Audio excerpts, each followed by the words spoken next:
Welcome to the Open Word, an online ministry of Boone Open Bible Church. On today's program, we bring you a word from the pastor featuring Phil Waldo.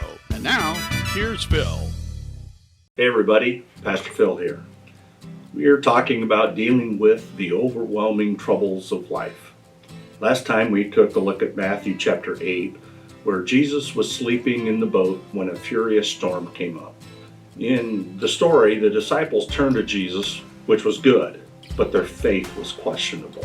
They said in verse 25, "Lord, save us, we're going to drown." Now, God wants us to turn to Him, but He wants us to turn to Him with faith.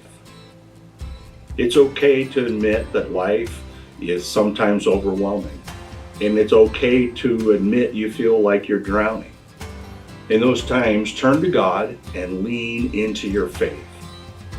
Jesus responded in verse 26, "You have little faith, why are you so afraid?"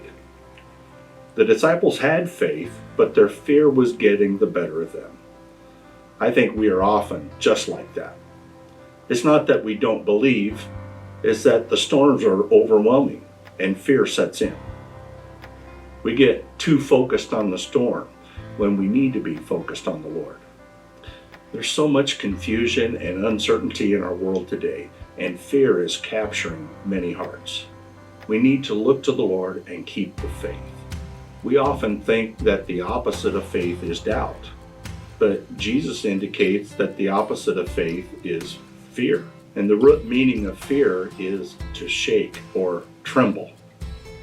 Charles Lowry said, "Fear makes you fumble.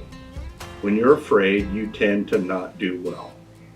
The pressure is so great that it causes you to mess up." And it's like the guy who decided to rob the bank. He didn't know anything about robbing banks, so he practiced what he would say over and over again. He got a revolver and he got a sack for the money, and then he practiced sticking the sack over the counter and pointing the gun in someone's face, saying, "Don't mess with me, this is a stick-up." When it came time for the real thing, he was really nervous and fear took over, and he handed the lady the revolver, pointed the sack at her and said, "Don't stick with me, this is a mess up." We all face fear at times. And when we succumb to fear, we tend to mess things up. Following fear leads to more troubles, and we'll talk about those things next time. For now, just remember to turn to God with faith. Keep your eyes on Him instead of your problem. It's been said, God has a solution planned before we even know we have a problem. And that's it for today. We'll see you next time.